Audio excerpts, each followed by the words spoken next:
दोस्तों आप सभी का स्वागत है करंट अफेयर्स फंडा के यूट्यूब चैनल पर। अगर आप आईबीपीएस क्लरिकल एग्जामिनेशन को फिल करना चाह रहे हैं तो इसका एलिजिबिलिटी क्राइटेरिया एक बार ध्यान से पढ़ लो, क्या आप एलिजिबल हैं। सारे क्लॉजेस सारी चीज़ें मैं आप सभी को बताऊंगा। काफ़ी लोग पूछ रहे हैं कि कंप्यूटर सर होना चाहिए, कंपलसरी है क्या, वो सारी चीज़ें। तो आप लोग इस वीडियो में मेरे साथ एंड तक बने रहें और इस एग्जामिनेशन के लिए अभी से ही अपनी तैयारी स्टार्ट कर दें। दोस्तों प्रैक्टिस मॉक का आईबीपीएस क्लरिकल के लिए एक फ्री टेस्ट अवेलेबल है। ये कंप्लीटली फ्री है, ऑल इंडिया मॉक टेस्ट होगा। आप इसको बनाएं, इसका लिंक भी आप सभी को नीचे डिस्क्रिप्शन में दिया जाएगा। तो जो मैं आपको फ्री सोर्सेज बता रहा हूँ, इनको बनाने से आपको पता लगेगा कि लेवल क्या है, आप किस टाइप के क्वेश्चंस को टच करने जा रहे हो। ऐसा तो नहीं कि आप बिल्कुल इजी बना रहे हो, पेपर कुछ अलग फॉर्मेट में आएगा। तो वो सारी चीज़ें हमें प्रैक्टिस करनी है, लेटेस्ट पैटर्न, नए क्वेश्चन, डीआई पजल्स, ये सारी चीज़ें हमें बनानी है। दैट इज़ वाई मैं आप सभी को हमेशा फ्री मॉक टेस्ट बनाने को रिकमेंड करता हूं। तो आप इसको बनाएं, इसका लिंक आप सभी को नीचे डिस्क्रिप्शन में दिया गया है। देखो एलिजिबिलिटी क्राइटेरिया में सबसे पहले आप देखें कि जो एज है वो दोस्तों आपकी मिनिमम 20 साल है और मैक्सिमम 28 साल है। मतलब जो 20 साल से कम का है वो नहीं भर पाएगा, जो 28 साल से एक दिन भी ऊपर हो चुका है वो भी इस फॉर्म को नहीं भर पाएगा। ठीक है, अब यहाँ पर इन्होंने लिखा है कि जो कैंडिडेट है 2/7/1993 से पहले उसकी पैदाइश नहीं होनी चाहिए और 1/7/2001 के बाद वो नहीं जन्मा होना चाहिए, तो वो इस फॉर्म को यहाँ पर भर सकता है। ठीक है, अब ये दोनों चीज़ें आपको यहाँ पर पता लगेंगी। बाकी आप देख लो कि एससी है तो 5 साल है, एसटी है तब भी 5 साल है यहाँ पर, और जो ओबीसी है नॉन क्रीमी इनको 3 साल है, और जो पीडब्ल्यूडी जिनको डिसेबिलिटीज़ है उनको 10 साल मिला है। ठीक है, एक्स सर्विसमैन को जो है यहाँ पर लिखा हुआ है, उनके हिसाब से आप देख सकते हैं। ठीक है, अब यहाँ पर मैं आपको इंपॉर्टेंट चीज़ दोस्तों बताने वाला हूँ। ये है आपकी एजुकेशनल क्वालिफिकेशन। एज रिलैक्सेशन अगर आप लोगे तो उसके लिए आपको अपना जो सर्टिफिकेट होता है, कास्ट सर्टिफिकेट, वो आपको लगाना होगा और वो आपको वैलिड होना चाहिए, तभी at the time of joining आपका पूछा जाता है। ठीक है, तो वहाँ पर होना चाहिए आपके पास में। अब यहाँ पर हम सबसे ज़रूरी चीज़ देखते हैं, वो है आपका एलिजिबिलिटी क्राइटेरिया, मतलब क्या होना चाहिए। तो मैं आपको 3 पॉइंट में चीज़ें बताऊँगा।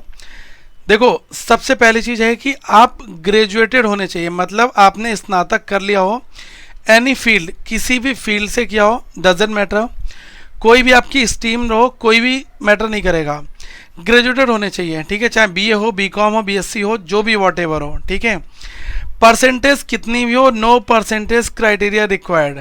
ओके, तो यहाँ पर यही कहा गया है कि डिग्री होनी चाहिए किसी भी यूनिवर्सिटी से, और चाहे वो आपकी इग्नो क्यों ना हो या फिर आपने डिस्टेंस लर्निंग से क्यों ना कर रखा हो, वो भी आप सभी का वैलिड होना चाहिए। ठीक है, अब जैसे इग्नो है वो सेंट्रल यूनिवर्सिटीज़ में है। ठीक है, Indira Gandhi national open university है, तो इग्नो से अगर आपने कर रखा है तब भी चल जाएगा। सिक्किम मणिपाल से आपने डिस्टेंस लर्निंग कर रखा है वो भी चल जाएगा।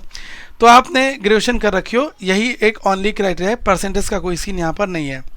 ओके, अब तीसरा पॉइंट क्या है ज़रूरी, वो ये है दोस्तों, जो भी आपके पासिंग सर्टिफिकेट हो, जैसे जो आपने ग्रेजुएशन में आपका रिजल्ट डिक्लेयर हुआ होगा, उसकी डेट है 27/10/2021।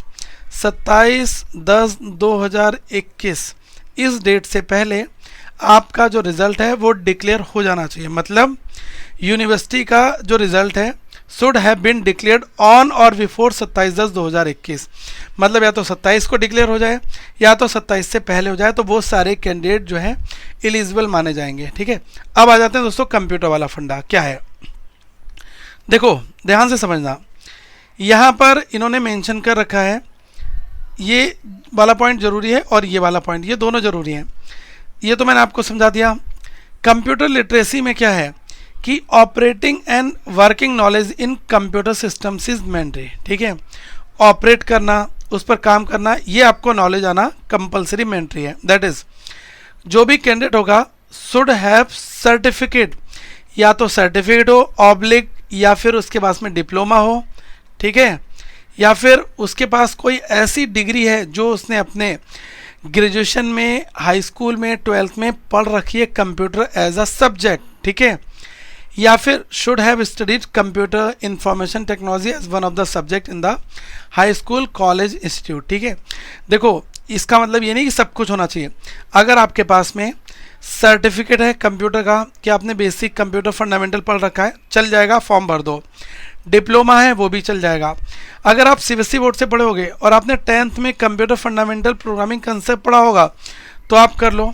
अगर आपने ट्वेल्थ में पढ़ रखा है, कई बार क्या होता है यूपी बोर्ड में भी कंप्यूटर आ गया है, ठीक है, तो अगर आपने कंप्यूटर वहाँ पर लिया है तब भी आपका काम वहाँ से चल जाएगा, ठीक है।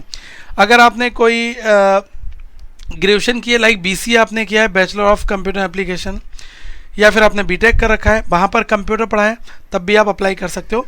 तो सीधी सी कहने की बात, ऑब्लिक लगे हुए हैं, स्लैश लगे हुए, इसका मतलब any one of the certificate या फिर ऑब्लिक डिप्लोमा या फिर डिग्री इन कंप्यूटर ऑपरेशन या फिर कोई लैंग्वेज, प्रोग्रामिंग लैंग्वेज है, ठीक है, should have studied in computer, should have studied computer, आपने कंप्यूटर पढ़ा है, इंफॉर्मेशन टेक्नोलॉजी का कोई सब्जेक्ट पढ़ा है अपने high school, college, institute, degree, जहाँ पर भी, तो आप इस फॉर्म में एलिजिबल हो, भर सकते हो। कोई बिल्कुल शून्य है, मतलब उसने केवल बीए करा है और उसने कंप्यूटर का ABCD कुछ भी नहीं पढ़ा है, कोई सर्टिफिकेट, कोई डिप्लोमा नहीं है, तो उसको चांसेस हैं कि वो इस फॉर्म के लिए एलिजिबल नहीं होगा, क्योंकि यहाँ पर वर्किंग और ऑपरेटिंग नॉलेज आपको होनी ज़रूरी है और डॉक्यूमेंटेशन में आपके पास में सर्टिफिकेट, डिप्लोमा कुछ हो जाए। तो आप देख लो, कोई आपके पास डिप्लोमा मिल जाए, कहीं से वैलिड हो, ठीक है, रजिस्टर्ड ऑर्गेनाइजेशन हो 3-6 महीने का और आपने कर रखा हो, ठीक है, या फिर तो आप उस हिसाब से देख लो और अपनी सेटिंग कर लो, ठीक है। समझ गए आप इस बात को, तभी पंगा कोई नहीं पड़ेगा, नहीं तो कभी कोई प्रॉब्लम फंस सकती है। देखो यहाँ पर क्या लिखा है लास्ट में, ये मैंने आपको बता दिया, फाइनल रिजल्ट जो है वो आपका 27/10 वाला हो जाना चाहिए, इसके अलावा कोई और क्राइटेरिया नहीं चाहिए। क्या होता है कि जब आपका डॉक्यूमेंटेशन होता है ना DV, उस टाइम पर आपका LPT भी होगा, ठीक है, जो आपका प्रोफिशिएंसी टेस्ट होता है ना, वो भी होगा। लिखा है यहाँ पर proficiency in the official language of the state UT, तो जैसे क्या है कि गुजरात से अप्लाई कर रहे हो तो गुजराती, ठीक है, आपको तेलुगु रीजन में हो तो तेलुगु, ठीक है, कोनाकनी, तो ऐसी लैंग्वेज, ठीक है, ये आपको आनी चाहिए और वहाँ पर आपको टेकल करना पड़ेगा, ठीक है। तो उसका क्राइटेरिया क्या होता है, वो आपको बोल देंगे कि भाई साहब पढ़ दो इस न्यूज़पेपर को, या फिर आप इसके ऊपर 4 शब्द बोल दो, रीडिंग, स्पीकिंग, ठीक है, और या फिर आप लिख कर दे दो, राइटिंग, यही 3 बेसिक क्राइटेरियाज हैं।